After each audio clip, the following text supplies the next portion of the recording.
The first sound I heard after 23 years of silence was my son David calling me a worthless burden to his wife Jennifer. 2 hours later, I walked into their kitchen with a smile on my face, pretending I hadn't heard a thing. That's when I realized my family had no idea what was coming for them.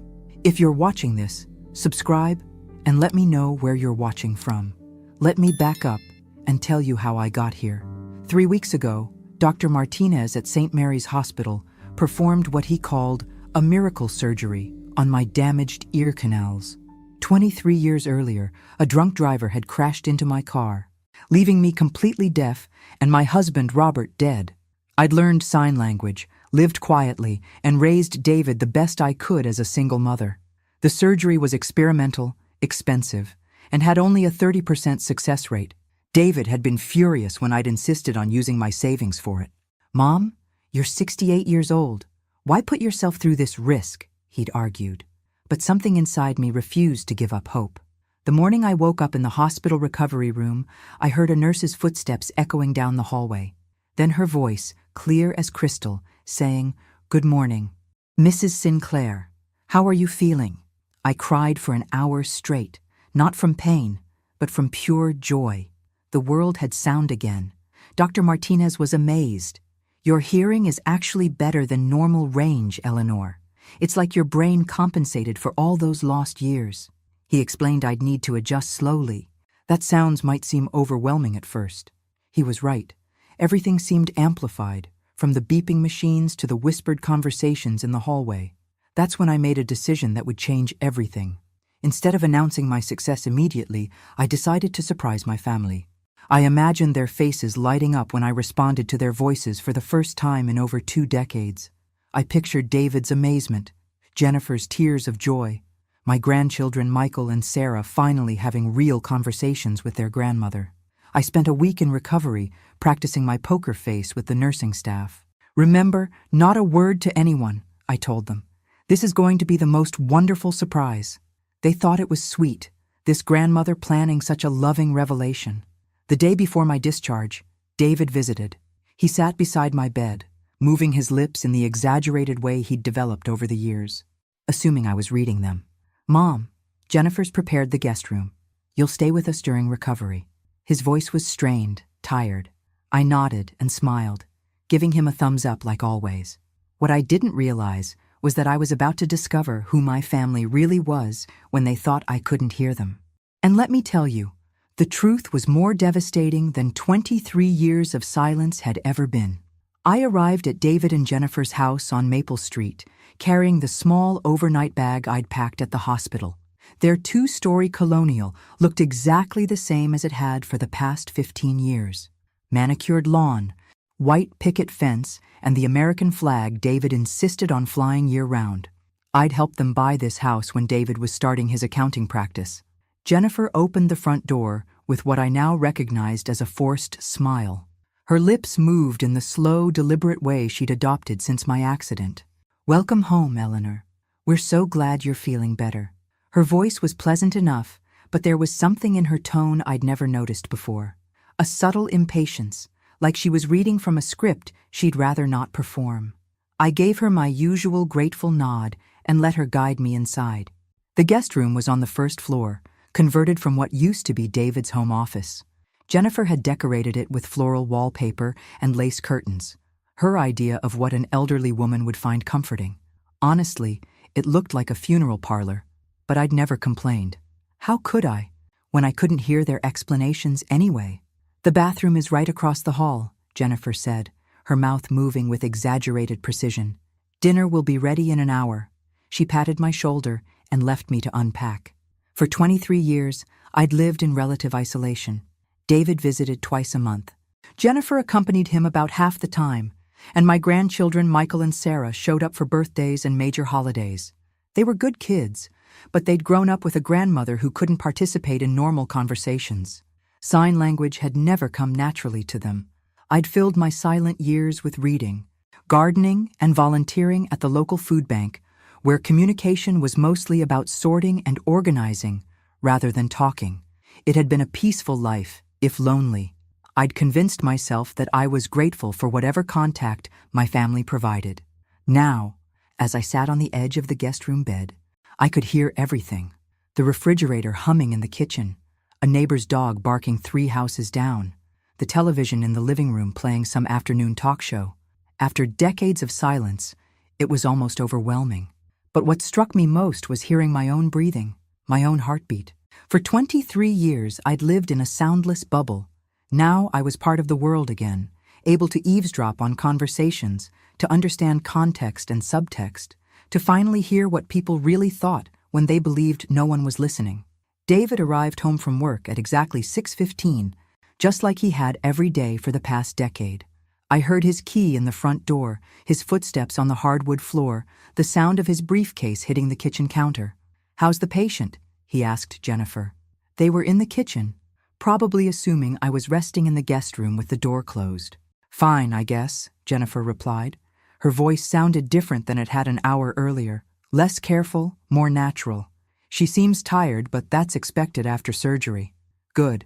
Hopefully this recovery goes quickly. I can't take much more time off work."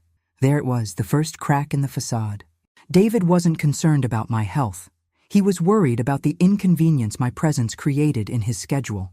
That evening at dinner, I watched my family's faces while they performed what I now understood was elaborate theater for my benefit. David carved the roast beef with exaggerated gestures, making sure I could see every action.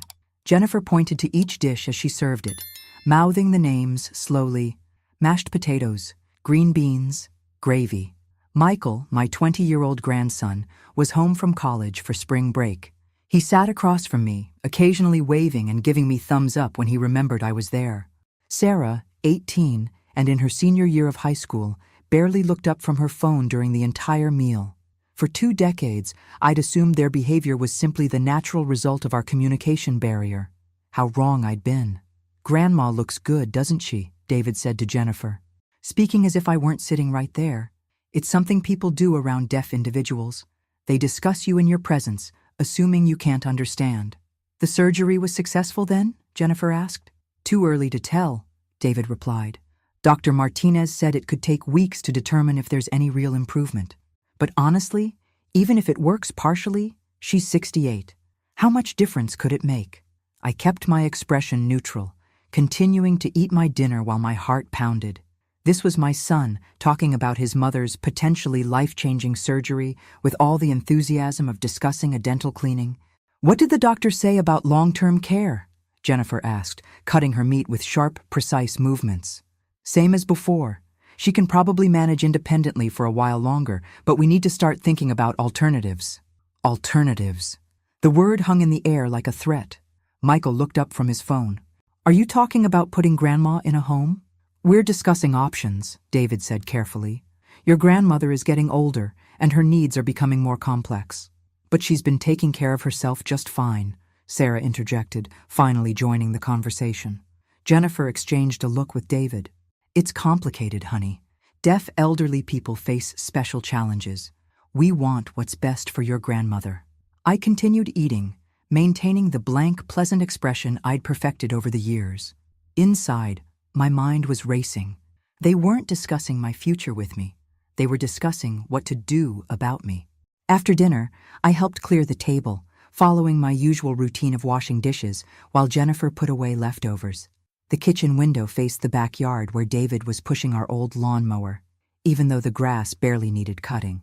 "He's avoiding coming back inside," Jennifer muttered under her breath as she watched him through the window.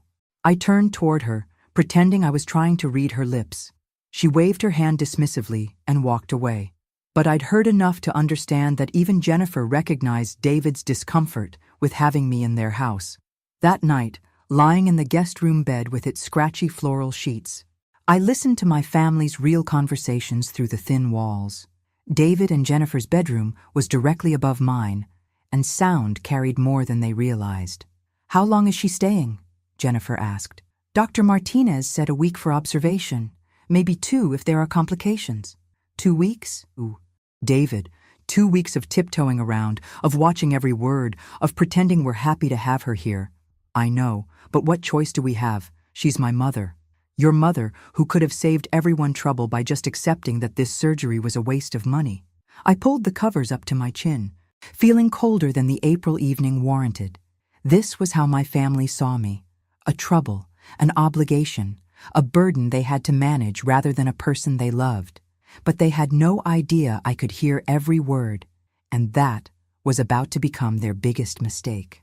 The next morning, I woke to the sound of Jennifer talking on the phone in the kitchen. Her voice carried clearly through the house, and I realized she was speaking to someone about me. "No, Mother, the surgery doesn't change anything," Jennifer was saying. "Even if her hearing improves, she'll still be elderly, still need supervision, still be our responsibility." I sat up in bed, my heart racing.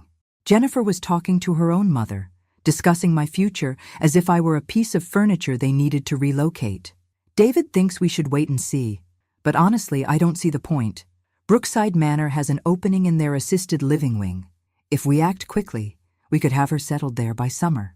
Brookside Manor. I knew the place, a nursing facility on the outskirts of town that smelled like disinfectant and had a reputation for warehousing elderly residents rather than caring for them. "I understand it's expensive," Jennifer continued, "but David's practice is doing well, and she has her own savings. Plus, there's the house, my house. The small ranch-style home I'd lived in for 43 years, where I'd raised David after Robert died, where I'd maintained my independence even after losing my hearing. They were discussing selling my house to pay for my imprisonment. I got dressed quietly and made my way to the kitchen, where Jennifer was pouring coffee. She looked startled to see me up so early. "Good morning, Eleanor," she said, switching back to her slow, deliberate lip movements. "Did you sleep well?"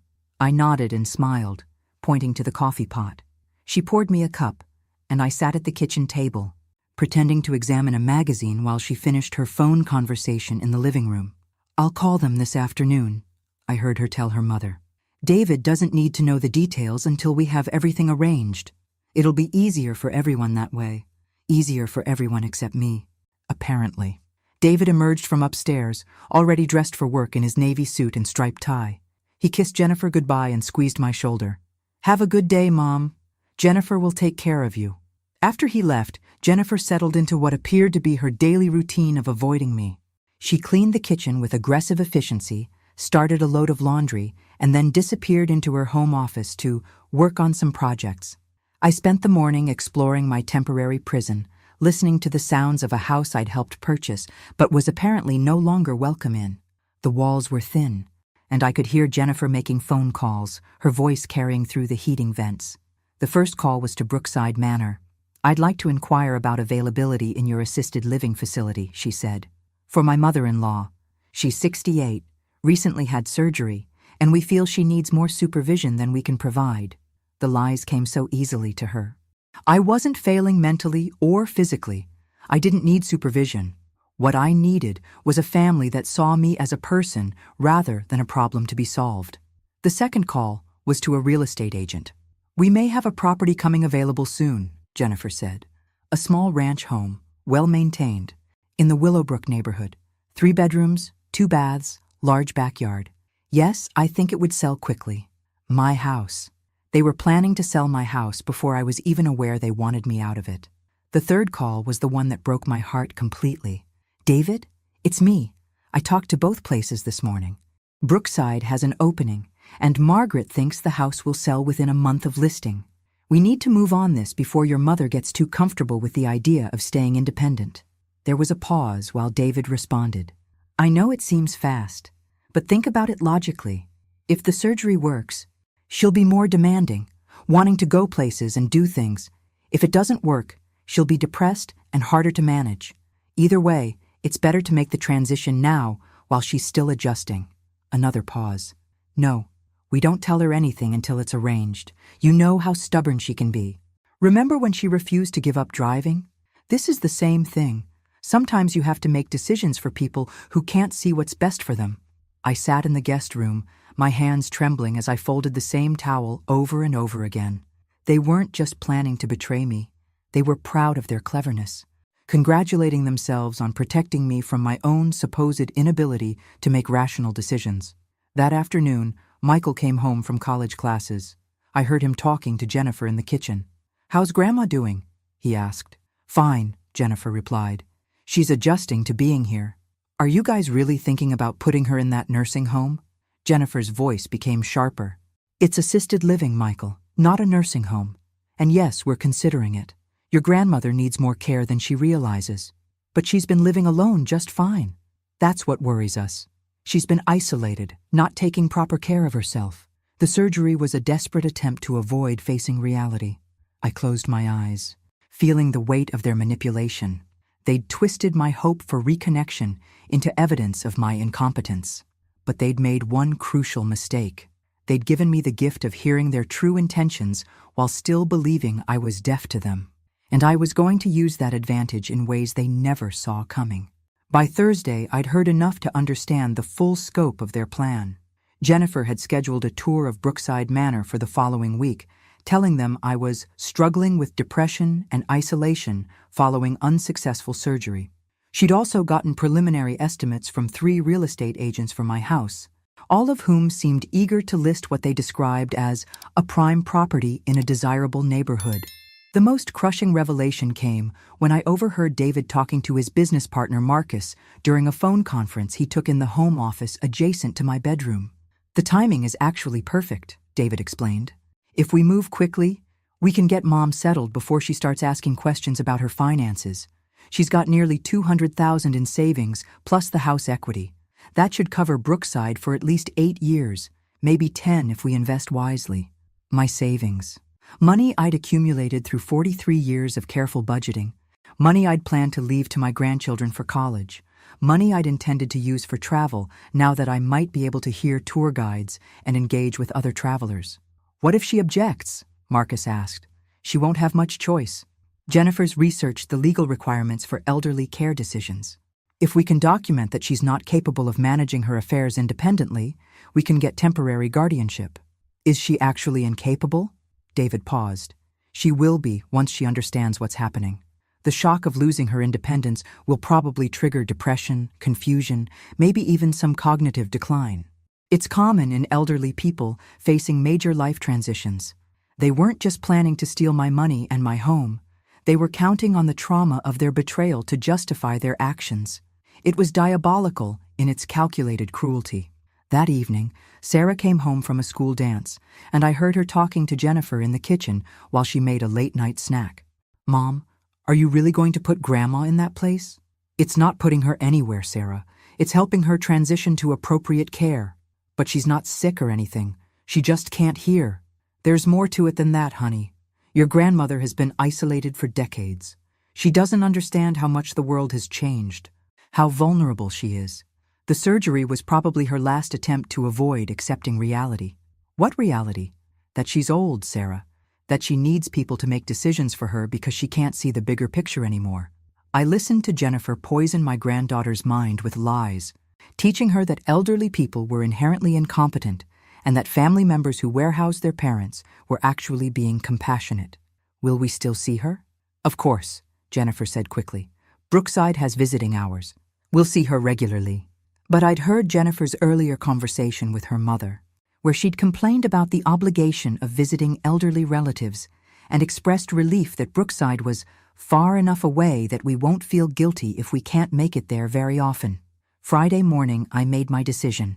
I was going to give them exactly what they'd given me, a nasty surprise they'd never see coming. While Jennifer was at her Pilates class and David was at work, I used their computer to research everything I could about their financial situation. Jennifer had left her email open, and I discovered they'd been living beyond their means for years. David's accounting practice was struggling. They had 3 credit cards maxed out, and they'd been counting on my money to solve their problems long before my surgery. Jennifer had been planning this betrayal for months, maybe years. She'd researched nursing homes, calculated my assets, and even consulted with an elder law attorney about managing difficult transitions for aging family members. I also discovered she'd been corresponding with interior designers about renovating my house once it became available. She had detailed plans for turning my cozy 3-bedroom ranch into what she called a modern showpiece perfect for entertaining. They weren't just stealing my home. They were already planning to erase every trace of the life I'd built there. But Jennifer had made one crucial error in her research. She'd focused on legal ways to control elderly people, but hadn't considered what might happen if the elderly person discovered the plan before it was implemented. That afternoon, I made a series of phone calls from the guest room while Jennifer was grocery shopping. I spoke quietly, keeping my voice low, but for the first time in 23 years, I was able to conduct important conversations without intermediaries or written notes. The first call was to my bank. "I'd like to schedule an appointment to review my accounts and discuss some changes to my beneficiaries," I told them. The second call was to a lawyer, not the elder law attorney Jennifer had been consulting with, but a family law specialist who had excellent reviews for protecting elderly clients from financial abuse. The third call was to a private investigator who specialized in documenting elder abuse cases. By Sunday, I had enough evidence to destroy their plan and enough legal protection to ensure they'd never again be able to make decisions about my life without my explicit consent. But I wasn't ready to reveal my hand yet.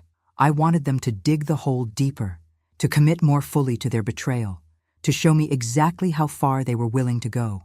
Because once I revealed that I could hear every word they'd said, I wanted the consequences to be complete and irreversible. They'd taught me that family meant nothing when money was involved.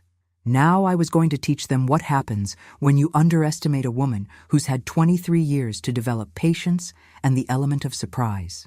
Monday morning arrived with Jennifer in full organizational mode. She'd scheduled my follow-up appointment with Dr. Martinez for Wednesday, though I'd heard her tell the scheduling nurse that she needed to discuss realistic expectations with my doctor about my cognitive state following the surgery. She was planning to convince my doctor that I was experiencing confusion and depression, laying the groundwork for her incompetency claims. While Jennifer bustled around the house preparing for what she believed would be a routine medical appointment, I sat in the guest room making final preparations for what would actually be the beginning of their worst nightmare. My private investigator, Janet Morrison, had already documented Jennifer's internet searches, her correspondence with Brookside Manor, and her consultations with real estate agents. More damning, she'd recorded Jennifer's phone conversations with her mother, where Jennifer admitted that I was perfectly capable mentally, but that sometimes you have to force elderly people to accept help for their own good. My lawyer, Robert Chen, had prepared a comprehensive protection order that would prevent anyone from making decisions about my finances, housing, or medical care without court approval. He'd also drafted a detailed complaint documenting the attempted financial exploitation and emotional abuse. But the piece de resistance was the recording device Janet had helped me install in the guest room. For the past 3 days, I'd been documenting every conversation David and Jennifer had about their plans, creating an audio record that would destroy any attempt to claim they were acting in my best interests. Tuesday evening, David came home with a bottle of wine and an unusually cheerful demeanor. He'd apparently had a good day at work, probably because he'd been calculating how my money would solve his financial problems. "How's our patient?" he asked Jennifer, kissing her cheek. "Good," Jennifer replied. "The appointment tomorrow should give us the information we need to move forward." They were in the kitchen, speaking in normal voices because they assumed I was napping in the guest room. I was actually sitting just around the corner in the dining room, listening to every word while pretending to read a magazine. "Did you talk to Marcus about the timeline?" Jennifer asked. "He thinks we should move quickly once we have medical documentation. If Dr. Martinez confirms that the surgery didn't work, we can present that as evidence that Mom's judgment is compromised. If it did work partially, we can argue that she's not adjusting well to the change. And if it worked completely?" David laughed, actually laughed. "Then we've got a bigger problem, because she might start asking questions about why we're suddenly so interested in her living arrangements." "Don't worry," Jennifer said. "I've been researching what to say to doctors in these situations. There are ways to express concern that make medical professionals take notice. Depression, isolation, confusion about financial matters, difficulty adapting to change." "You're brilliant," David said, and I heard them kissing. They were brilliant, I had to admit. They'd crafted a plan that appeared concerned and loving on the surface, while being ruthlessly manipulative underneath. If I'd actually still been deaf, they might have succeeded completely, but I wasn't deaf anymore. And tomorrow, they were going to discover that their brilliant plan had one fatal flaw. That night, I made my final phone call to Robert Chen. "Everything's in place," I told him quietly, while David and Jennifer watched television upstairs. They're planning to poison the appointment tomorrow. I want you there. Are you sure you're ready for this, Eleanor? He asked. Once we reveal what you know, there's no going back. There was no going back the moment they decided to betray me, I replied. These people have been living in my house, eating food I helped pay for, and planning to steal my life savings while pretending to care about my well-being. I'm ready. Wednesday morning, Jennifer drove me to Dr. Martinez's office with what I now recognized as barely concealed anticipation. She was looking forward to this appointment, confident that she was about to take control of my life with medical legitimacy. In the waiting room, she sat beside me, occasionally patting my hand and speaking in her exaggerated lip-reading voice. Don't worry about anything, Eleanor. Dr. Martinez just wants to check your progress. But I could see her real expression when she thought I wasn't looking. She was excited, almost gleeful, like a predator about to spring her trap. When the nurse called my name, Jennifer immediately stood up. I'll come with you, she announced, to help with communication. Dr. Martinez greeted us warmly in his office. Mrs. Sinclair, how are you feeling? Before I could respond, Jennifer launched into her performance. Doctor, I'm concerned about my mother-in-law's adjustment since the surgery. She seems confused, withdrawn. She's been staying with us, and we've noticed some troubling signs. What kind of signs? Dr. Martinez asked, his expression becoming more serious. Difficulty making decisions, sleeping poorly, not responding when we try to communicate. I think the surgery may have been too overwhelming for someone her age. I sat quietly, watching Jennifer weave her web of lies, knowing that in about 2 minutes she was going to discover that her prey had grown teeth. Dr. Martinez turned to me. Mrs. Sinclair, how would you describe your experience since the surgery? I looked directly at him and spoke in a clear, strong voice. Dr. Martinez, my hearing is perfect. In fact, it's better than it's been in 23 years. I can hear everything, including the conversations my family has been having about stealing my money and putting me in a nursing home against my will. Jennifer's face went white. Her mouth opened and closed like a fish gasping for air. I've been pretending to still be deaf for the past week, I continued, and what I've discovered is that my son and his wife have been planning to take control of my finances and sell my house to pay for my incarceration at Brookside Manor. That's not, Jennifer stammered. Mr. Chen, I called toward the door. You can come in now. My lawyer entered the office, carrying a thick folder of documentation. Mrs. Sinclair, Dr. Martinez said slowly, are you telling me that your hearing has been completely restored? Test me, I challenged. He moved behind me and whispered softly, Can you hear this? You said, Can you hear this? I replied without turning around. Jennifer was now shaking. Eleanor, I think there's been a misunderstanding. The only misunderstanding, I said, was thinking that you could get away with elder abuse while I was helpless to stop you. I turned to face her fully, for the first time in a week, and smiled. Surprise, Jennifer. Grandma's not as helpless as you thought. The look of horror on her face was worth 23 years of silence. Now the real fun was about to begin. The silence in Dr. Martinez's office was deafening, if you'll pardon the expression. Jennifer sat frozen in her chair, her carefully applied makeup starting to smudge as reality hit her like a freight train.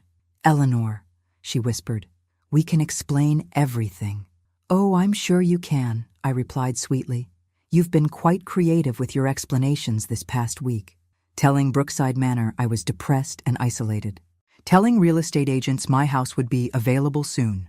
Telling your mother that I was a burden you couldn't wait to be rid of. Robert Chen stepped forward with his legal pad. Mrs. Sinclair has been recording conversations for the past 5 days. We have documentation of attempted financial exploitation, conspiracy to commit elder abuse and fraud. Jennifer's hands were shaking now. This is a misunderstanding. We were trying to help. Help? I laughed, and it felt wonderful to laugh out loud for the first time in decades. You were trying to help yourselves to my bank account. Dr. Martinez looked between us, clearly trying to process what he was witnessing. Mrs. Sinclair, your hearing test results were exceptional. There's no medical reason why you couldn't continue living independently. That's what I told my lawyer, I said, standing up. Jennifer, you can call David and let him know that his mother is not only hearing perfectly, but also thinking quite clearly. Clear enough to have moved my money to a new bank account yesterday. Jennifer's face went from white to green. What do you mean? I mean that the $200,000 you were counting on to pay for your financial problems, it's now safely protected in an account you'll never have access to. My house has been transferred to a revocable trust with a reputable management company, and I filed a restraining order preventing either of you from making any decisions about my care or finances. I picked up my purse, feeling more empowered than I had in 23 years. Oh, and Jennifer? You might want to start looking for a new place to live. I'll be moving back into my house this weekend, and I believe you'll find that your lease on the Maple Street property expires at the end of this month. Robert Chen handed Jennifer a thick envelope. Legal notice of all proceedings. You have 72 hours to vacate Mrs. Sinclair's property and cease all contact except through legal representation. As we walked toward the door, I turned back to face Jennifer one last time. By the way, I heard every conversation you had with those interior designers about renovating my house. I particularly enjoyed your plans to turn my late husband's workshop into a wine cellar. The sound of Jennifer's sob followed us into the hallway, but I felt nothing but satisfaction. David's reaction was even better than Jennifer's. When I arrived at the house with Robert Chen and a sheriff's deputy to collect my belongings, David was waiting in the driveway with the kind of fury that comes from having your carefully laid plans destroyed. "Mom, what the hell do you think you're doing?" he shouted as I got out of the lawyer's car. "Language, David," I said calmly. "I'm reclaiming my life from the children who tried to steal it. We were trying to help you. Were you helping me when you told Marcus that my confusion and depression would justify your guardianship claim? Or were you helping me when Jennifer researched the fastest way to liquidate my assets?" David's face crumpled. He'd forgotten that I might have heard those conversations. The sheriff's deputy stepped forward. "Sir, I need you to step aside while Mrs. Sinclair collects her property." "This is insane," David protested, but his voice had lost its edge. "Mom, you can't just destroy our family over a misunderstanding." "I'm not destroying anything, David. You destroyed it when you decided I was worth more to you warehoused in a nursing home than living freely in my own house." Jennifer appeared in the doorway, her eyes red and swollen. "Eleanor, please. We can work this out. We're family." "Family doesn't steal from each other," I replied, brushing past her into the house. "Family doesn't lie about medical conditions to facilitate financial exploitation. Family doesn't count the days until they can get rid of their inconvenient elderly relatives." I gathered my few belongings while David and Jennifer watched helplessly. 23 years of silence had taught me patience, but it had also taught me the value of decisive action when the moment arrived. As I packed, I could hear them whispering desperately in the kitchen, probably trying to figure out if there was any way to salvage their plan. There wasn't. "The moving truck will be here tomorrow for my furniture," I announced as I prepared to leave. "I trust you'll have it ready for pickup." "Where are you going to live?" David asked, and for a moment he sounded like the little boy who used to ask me to check under his bed for monsters. "In my house, David. The house I've lived in for 43 years. The house you were planning to sell without telling me. But you can't live alone. You need help."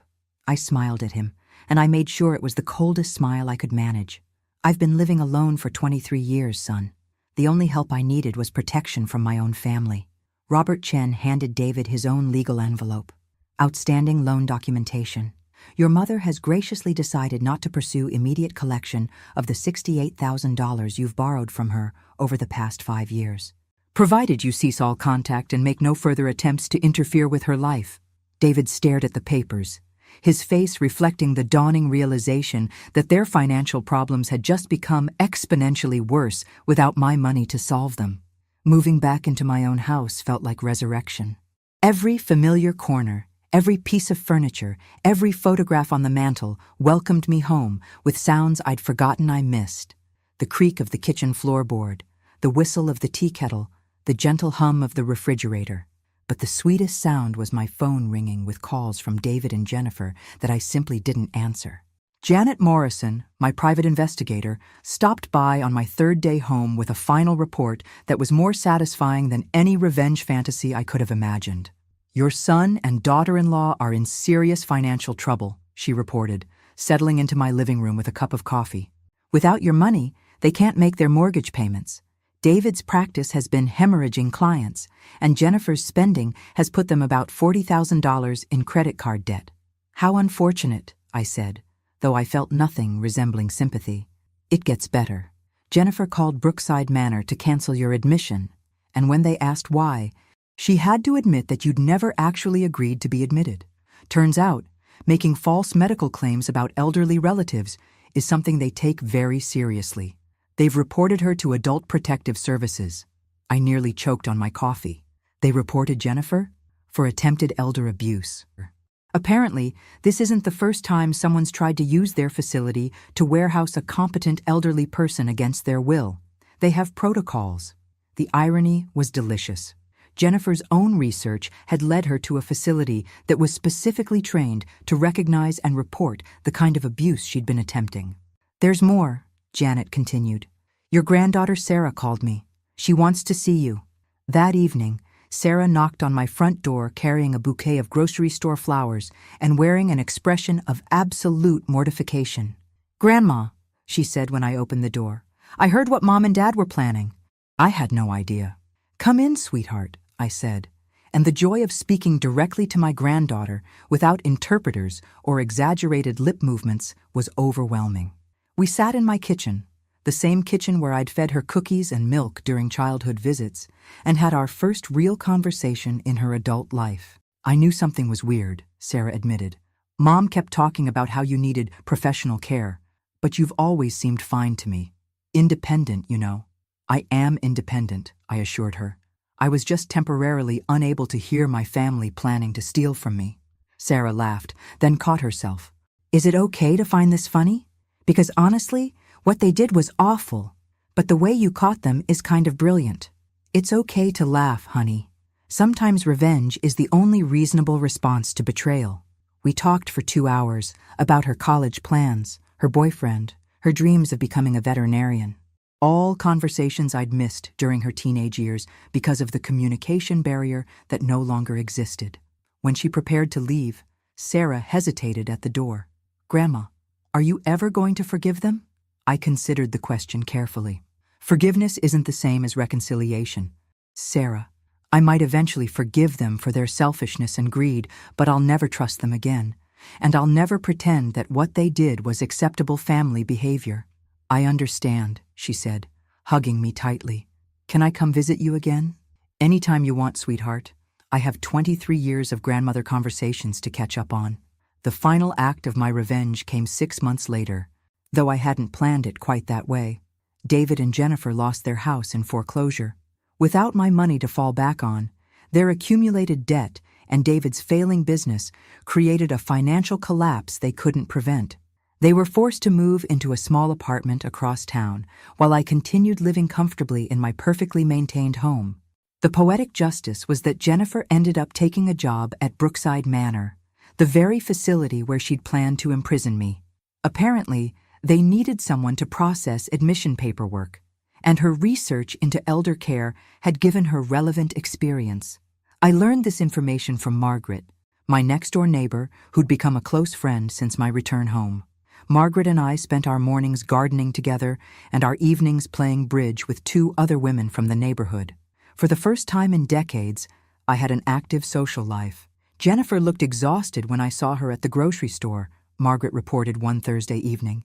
She kept staring at the price of everything like she couldn't believe how expensive things had become. How sad, I replied, though my tone suggested otherwise. The final revelation came when Michael called me directly, something he'd never done when he thought I couldn't hear. Grandma, he said, I wanted you to know that I'm not taking any money from my parents for college. I got a full scholarship to state, and I want to earn my own way. That's wonderful, Michael. I'm proud of you. I'm ashamed of them, he admitted. What they did to you was unforgivable. They're still your parents. Michael, don't let my relationship with them poison yours entirely. It's not about you, Grandma. It's about who they showed themselves to be. I don't want to become the kind of person who sees elderly relatives as financial opportunities. A week later, Michael started visiting me regularly. Unlike his parents, he was genuinely interested in my stories, my opinions, my experiences as a woman who'd lived through 7 decades of American history. One evening, As we sat on my front porch watching the sunset, Michael asked the question I'd been expecting. "Grandma, do you ever regret how things turned out?" I thought about David and Jennifer struggling in their cramped apartment, about the grandchildren who'd learned to value integrity over inheritance, about the independence I'd reclaimed and the respect I'd demanded. "Michael," I said finally, "for 23 years, I lived in silence. I accepted whatever scraps of attention my family offered, grateful for any contact at all. I made myself small and undemanding because I thought that's what love required." I sipped my iced tea, enjoying the sound of ice cubes clinking against glass.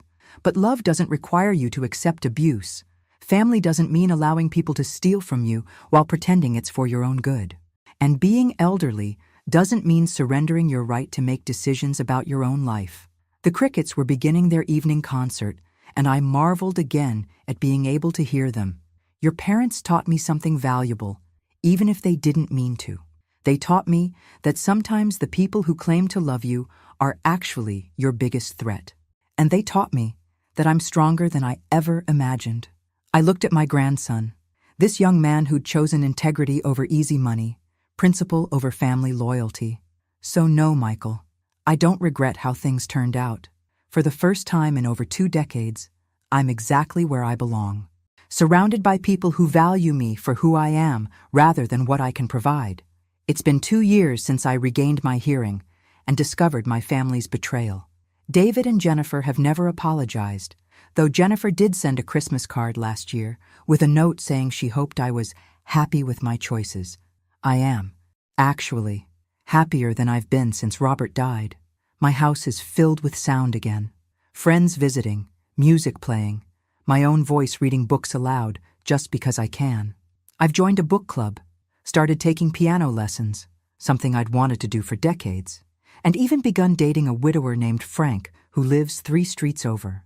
Sarah graduated high school with honors and visits me every few weeks when she's home from college. Michael stops by regularly, and we've developed the kind of close relationship I never thought possible with my grandchildren. They've both made it clear that they want nothing from David and Jennifer's eventual inheritance, preferring to build their own lives on their own terms. David's accounting practice failed completely. He now works as a bookkeeper for someone else's firm, earning a fraction of what he made when he was stealing from me. Jennifer is still at Brookside Manor, where she's learned firsthand how elderly people are treated when their families decide they're inconvenient. I've been told they blame me for their financial ruin, as if my refusal to fund their lifestyle was somehow unreasonable. They still don't understand that the money was never theirs to begin with. Last month, I received a visit from a woman named Patricia, whose elderly father was facing a similar situation with his own children. Word had gotten around about my case, and she wanted advice. "How did you find the strength to fight back?" she asked. I thought about her question for a long time before answering. "Strength isn't something you find," I told her. "It's something you remember you always had. For 23 years, I thought my deafness made me vulnerable and dependent, but it actually made me self-reliant and observant. I'd learned to read people's faces, to pick up on subtle cues, to survive on my own resources." I poured her another cup of coffee, marveling again at the simple pleasure of being able to hear it percolating. When I discovered I could hear again, I had a choice. I could continue being the grateful, undemanding elderly woman my family expected, or I could use the skills I'd developed during my silent years to protect myself from their greed. Patricia nodded, understanding dawning in her eyes. "Your father isn't helpless," I continued. "He's experienced. He's survived decades of life, made countless decisions, overcome obstacles you can't even imagine. Don't let anyone convince him that age equals incompetence." 6 months later, Patricia sent me a card. Her father had successfully fought off his children's attempt to control his finances and was living independently in his own home with appropriate support services.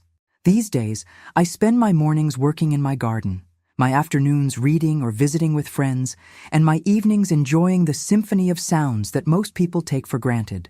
Wind chimes on the porch, birds in the backyard, the distant sound of children playing in the neighborhood. But the most satisfying sound of all is silence. The absence of David and Jennifer's voices planning my destruction. They gave me back my hearing, though they didn't mean to. In trying to silence me permanently, they taught me the value of my own voice. And now that I can hear again, I'll never let anyone silence me again. Sometimes the best revenge isn't just getting even. It's getting everything you deserve and nothing you don't. I'm 70 years old. I own my own home. I have money in the bank. I'm surrounded by people who genuinely care about me, and I haven't written a single check to support my ungrateful son in over 2 years. Life is good when you can hear it clearly. Thanks for listening. Don't forget to subscribe and feel free to share your story in the comments. Your voice matters.